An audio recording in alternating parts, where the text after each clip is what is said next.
ওর গায়ে ব্যথা হয়েছে, আবার গায়ে হাত দিলে ক্যাঁ ক্যাঁ ক্যাঁ। আম আনা হয়েছে, খাওয়া হয়নি, তো একটা আম কেটেছে।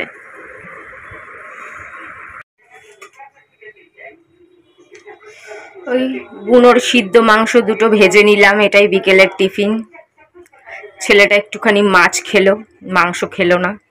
বুনোর বাবা ওর জন্য এক পিস মাছ ভাজা রেখেছিল, ওটা ওকে খাইয়ে দিয়েছি। খাইয়ে দিয়ে চাদর মুড়ি দিয়ে ঘুম পাড়িয়েছি খাটে।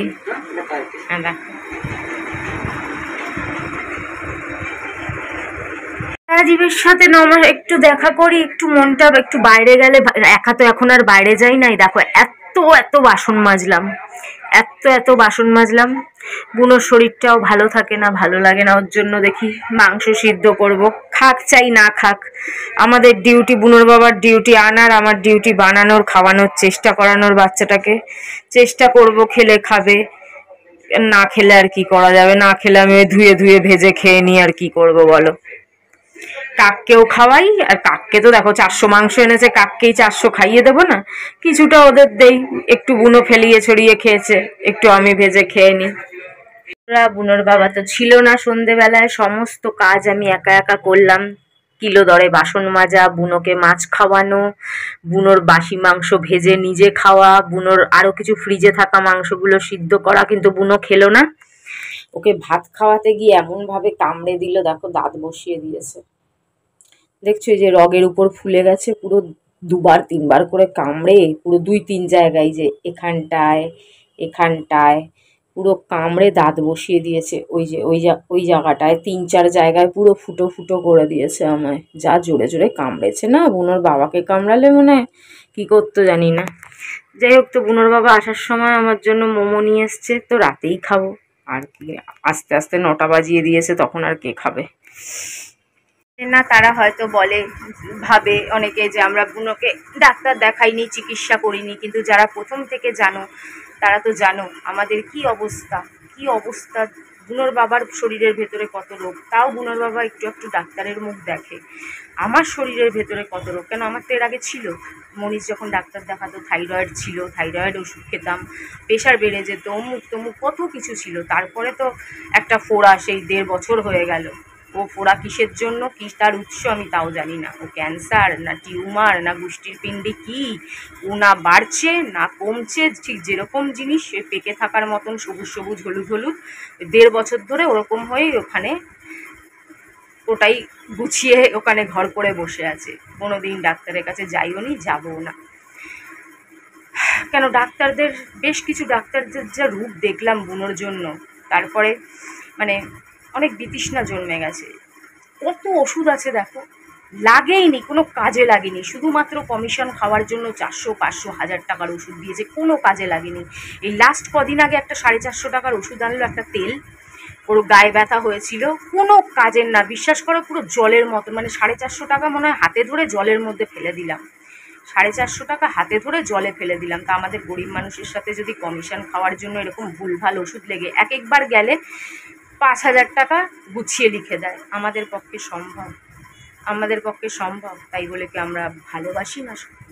ও কি আমাদের সন্তানের থেকে কোনো অংশে কম? কিন্তু কি করব, আমাদের মতন ঘরের মানুষেরকে যদি এরমভাবে বলি দেওয়া হয়, কেউ যদি এটা ভাবে যে আমাদের ঘরে ডগি আছে তার মানেই আমরা বড় লোক, কেন অনেকের তো ধারণা থাকে। ওই দেখো দেখো জল চলে গেল, দেখো চাল ধোবো জল চলে গেল।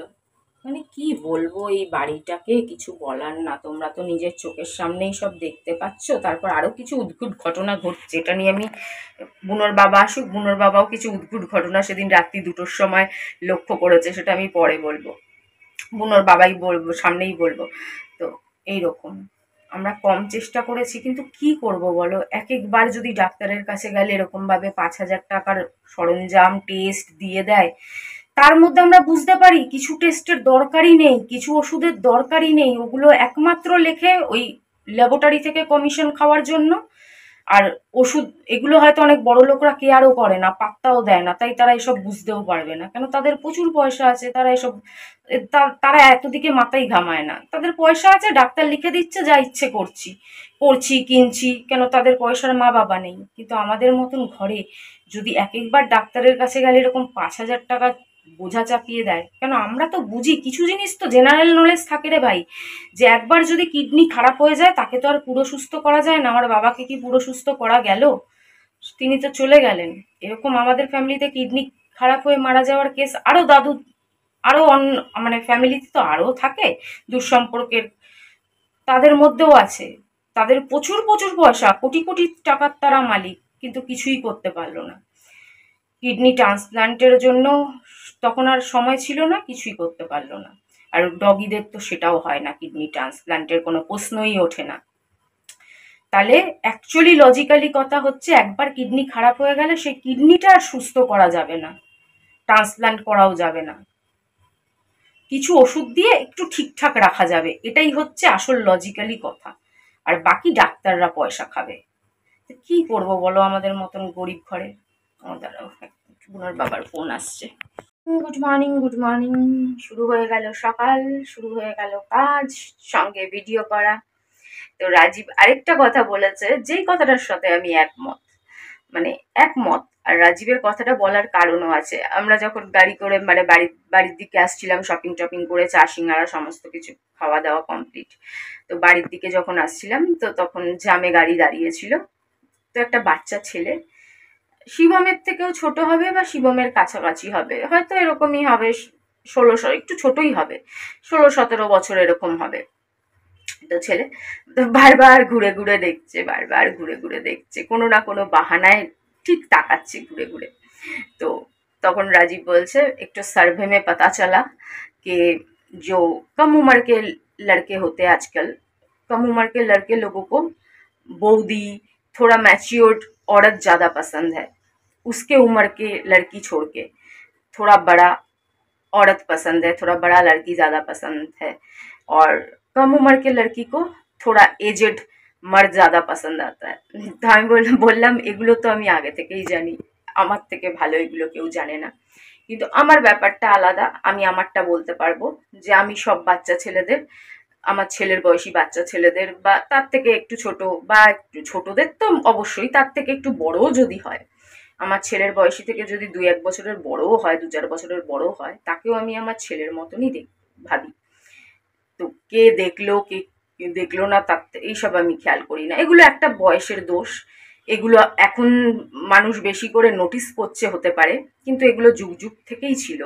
তোমরা হয়তো অনেক বছর আগেকার বই দেখেছো, ওই মেরা নাম জোকার, মেরা নাম জোকার, এরকম টিচারের প্রতি একটা টান, একটা এগুলো একটা ইনফ্যাচুয়েশন থাকে, ইনফ্যাচুয়েশন এগুলো এরকম থাকেই। এগুলো আজকালকার কথা না, এগুলো যুগ যুগ ধরে চলছে। মানুষ এসব নিয়ে কথা বলতে চায় না, মানুষ তো এসিএক্স নিয়েও আলোচনা করতে চায় না। একবার বলেছিল স্কুলে এইসব নিয়ে পড়ানো হবে, বোঝানো হবে, তাও হলো না।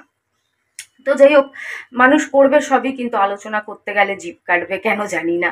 2025 চলে এসছে এটা, কিন্তু আমার কোনো কিছুতেই যা নর্মাল জিনিস যা হচ্ছে যা ঘটছে তা নিয়ে আলোচনা করতে আমার কোনো প্রবলেম নেই, কোনো সত্য ঘটনা নিয়ে আলোচনা করতে, কোনো বাস্তব পরিস্থিতি নিয়ে আলোচনা করতে আমার কোনো প্রবলেম নেই, আমি করি, ভবিষ্যতে বেঁচে থাকলেও করব। তো এটা নর্মাল ব্যাপার। আমি আবার রাজীবকে বললাম, তোর জন্য এটা ভালো ব্যাপার। আমি তাদের আমার ছেলের বয়সী ছেলে, আমার মেয়ের বয়সী ছেলেদের নিজের ছেলের মতনই দেখি, অতএব তুই ওই নিয়ে চাপ নিস না, তুই জেলাস হোস না। কিন্তু তোকে যদি কোনো বাচ্চা মেয়ে দেখে বা পাত্তা দেয়, তোর তো বাচ্চা সব চলবে, একদম হাঁটুর বয়সী বাচ্চাও চলবে, নিজের ছেলের বয়সী বাচ্চাও চলবে, মেয়েও চলবে, তোদের ছেলেদের তো কোনো নেই। আমি একটু কথা শুনিয়ে দিলাম যে তোদের তো কোনো ব্যাপার নেই, তোদের তো সবই চলবে, তোদের নিজের বয়সী মেয়ে থাকলেও সেটাও অন্য মেয়ের দিকে তোরা তাকাবি, সবই তোদের তো কোনো ব্যাপার না, অতএব আমায় নিয়ে চাপ নিস না, আমায় নিয়ে ভাবিস না। কি বলবো আর বলো, কিছু তো বলার নেই, হচ্ছে পরিষ্কার বললাম।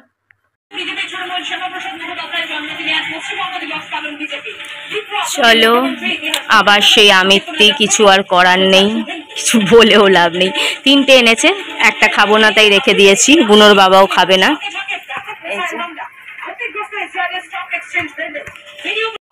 চলো আজকে তো আর বাজার নেই, এইগুলো মশলাপাতি শেষ হয়ে গেছিল, আমরা তো লাল লঙ্কার গুঁড়ো খাই, বুনোর দুবেলা দুটো দই, তেল, হলুদ, জিরা, আর এই যে কালকের মাছ, কালকের তেলাপিয়া মাছ আছে গরম হচ্ছে, আর এই চিংড়ি মাছ হবে। সব সুন্দরীরা খেতে চলে এসছে। দেখো ওর ঘাড়ে ওখানে অপেক্ষারত সবাই যে যার জায়গা মতন খাচ্ছে, আবার কাকও আছে। আচ্ছা খা, আবার পরে দেবো ওখানে কাককে। কাক সকালে একটু মাংস খেয়েছে। হ্যাঁ দাঁড়া, পরে ওদের ঘাড়ের উপর গিয়ে তোকে দিতে যাবো, ওরা ভয়ে উড়ে যাবে, তো পরে আবার দেবো। একসাথে সবাই জ্বালাবে, খালি দাও দাও দাও। ওনার বাবার খাওয়া কমপ্লিট। চিংড়ি মাছ পটল ঘি দিয়েছি, এতে ঘি আর গরম মশলা, যা স্বাদ হয়েছে না কি বলবো।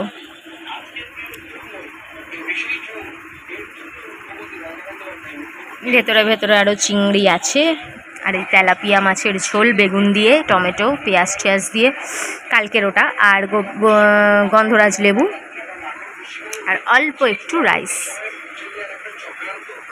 গুণবাবু ঘুমাচ্ছে এখানে।